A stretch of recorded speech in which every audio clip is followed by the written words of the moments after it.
लोग घर में कुत्ते पालते हैं, पालेंगे, अगर कहीं कुछ किसी को चोट होगी तो उसको ट्रीटमेंट भी देंगे, लेकिन वही लोग फिर किसी रेस्टोरेंट में जाकर के मांस आदि खा रहे हैं। वो ये नहीं सोचते कि जिन पर आप घर में दया दिखा रहे हैं वो दया कैसी, वो करुणा कैसी, अगर आप वहां जाकर होटल में वही शाम को बैठ करके उन चीजों को खा रहे हैं, कहाँ आपकी मानवता रही? अगर आपसे वो असहाय जीव भी अगर भयभीत हैं, कष्ट में हैं, तो मनुष्य जीवन का कोई मतलब नहीं।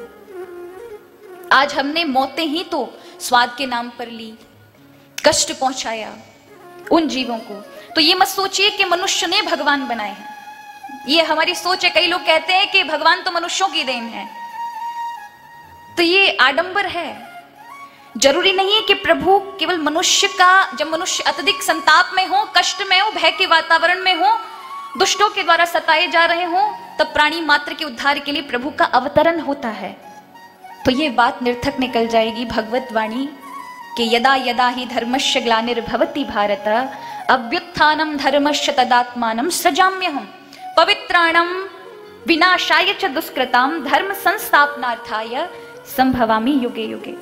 ये वाणी भगवदीय वाणी असत्य हो जाएगी अगर ये कहा जाए कि मनुष्यों के लिए भगवान जन्म लेते हैं।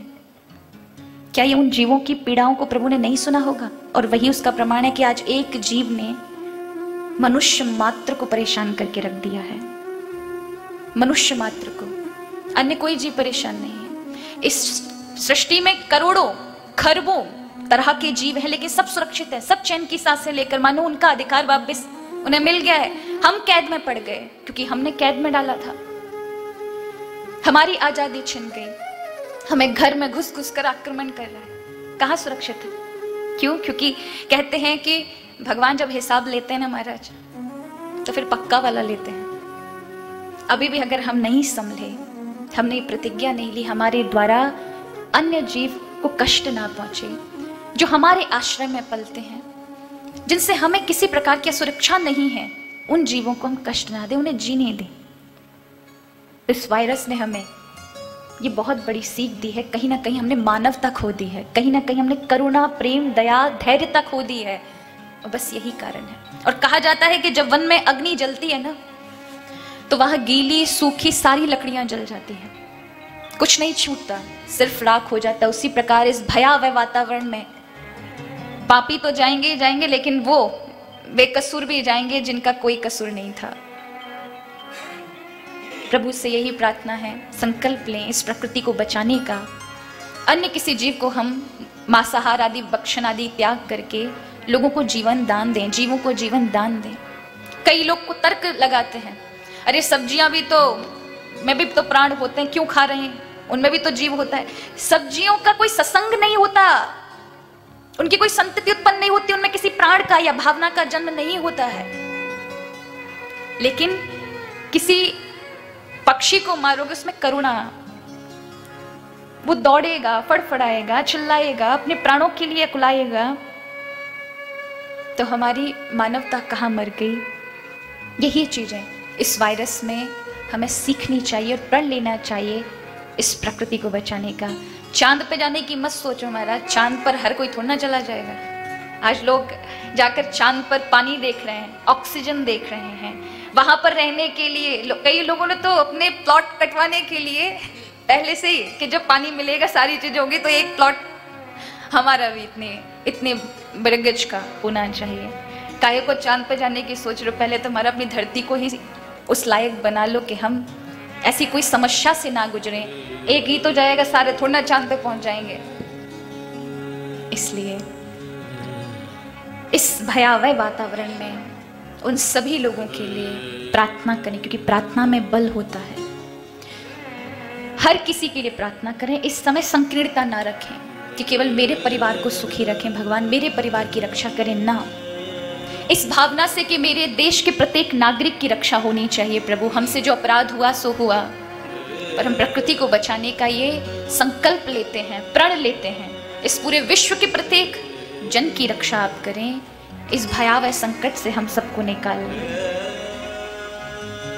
कहीं ना कहीं अपने आप को खोजने का, कहाँ क्या हमने खोया, ये अवसर हमें इस पैंडेमिक ने दिया है, इस वायरस ने दिया है, इस महामारी ने हमें सोचने पर मजबूर किया है।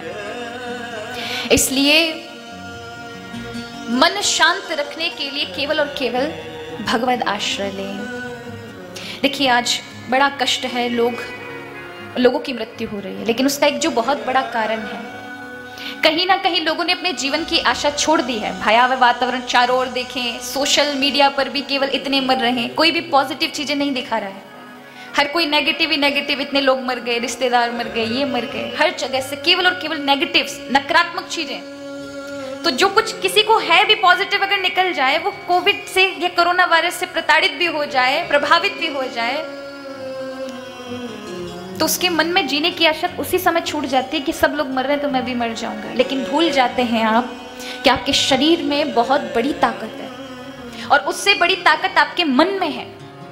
वो उदाहरण सुना है आपने, एक हिरण जो है, हिरण की गति कितनी है भागने की? 90 किलोमीटर प्रति घंटे के हिसाब से वो भाग सकता है, 1 घंटे के अंदर 90 किलोमीटर। और चीते की 60 किलोमीटर प्रति घंटा। लेकिन फिर भी हमेशा हिरण का शिकार चीता क्यों करता है? उसकी कमजोरी है कि वो बार बार पीछे मुड़कर जो उसका देखना है, और उस देखने के चक्कर में उसकी गति का जो रुकना है, वही उसकी मृत्यु का कारण है। उसी प्रकार हमारा जो मनोबल है, जो हमारा डर है, भय है, उससे ज्यादा हम अपने प्राण ज्यादा छोड़ रहे हैं।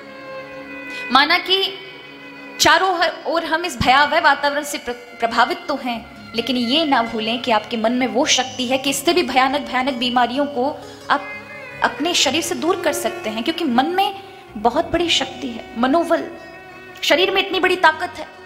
आपका शरीर खुद केमिकल की सबसे बड़ी फैक्ट्री है इस दुनिया में। जब आप कोई मेडिसिन लेते हैं कोई भयानक रोग की, तो ये जो टैबलेट है ये क्या करती हैं? रिएक्शन ट्रिगर करती है आपकी बॉडी में, आपके शरीर पर। आप जब उसे लेते हैं तो कोई प्रक्रिया वो उसमें चलाएगी। किस पर प्रभाव करेगी? आपके दिल पर करेगी, आपके मस्तिष्क पर करेगी, आपके पैनक्रियास पर करेगी, आपके मसल्स पर करेगी। तो क्या कोई ऐसी शक्ति आपके शरीर में खुद नहीं है कि सब अपने आप ही वो ऊपर नीचे हो जाए? क्योंकि जब आप दवा लेते हैं तो आपका रक्त का प्रभाव ऊपर नीचे हो जाता है, उससे आप ठीक होने लगते हैं। उसी तरह से आपके शरीर के अंदर भी एक शक्ति है जिसको हम जगाते नहीं हैं, वो है मनोबल। आपने सुना होगा, अभी भी कुछ साल पहले मैंने सुना था प्लेसिबो इफेक्ट के बारे में। मेडिकल साइंस ने ये प्रूव किया, यूएसए में एक रिसर्च सेंटर में ये बात प्रमाणित की गई कि कुछ लोगों को भयानक बीमारियां थी, तो उनका 2 ग्रुप बनाए। उन दोनों भयानक बीमारियों वाले 2 ग्रुपों को अलग अलग रखा। एक को उसके अकॉर्डिंग, उसके अनुसार दवाई दी गई जिन्हें उन्हें बीमारी थी, जिसकी उन्हें बीमारी थी। और एक दूसरा जो ग्रुप था उसे केवल सूखी टैबलेट दे दी, जो बीमारी आदि से उसका कोई लक्षण या कोई भी उससे छुटकारा पाने का उसमें कोई भी असर नहीं था, केवल और केवल देखने में टैबलेट थी। और उन्हें यह कहकर दिया गया कि ये तुम्हारी दवाइयां हैं, इसे टाइम टू टाइम लेना है। आपको विश्वास नहीं होगा, कुछ महीनों बाद जब रिजल्ट सामने आए तो दोनों ग्रुप के एकदम बीमारियों से मुक्त थे। और उसका कारण ये था क्योंकि जिनको बीमारी वाली दवा दी गई थी पहले ग्रुप को, वो तो ठीक होना ही था क्योंकि उनको दवाई वैसी मिली थी। लेकिन दूसरे ग्रुप को जो केवल दिखने की दवाई टैबलेट थी, लेकिन उस दवाई का कोई प्रभाव उस व्यक्ति पर नहीं था, लेकिन उन पर प्रभाव क्यों हुआ, क्यों उनकी बीमारी ठीक हो गई? क्योंकि उनके मन ने ये समझ लिया था क्योंकि वो टैबलेट जो खा रहे हैं वो उस बीमारी को दूर कर देगी। तो ये मन का प्रभाव, मनोबल।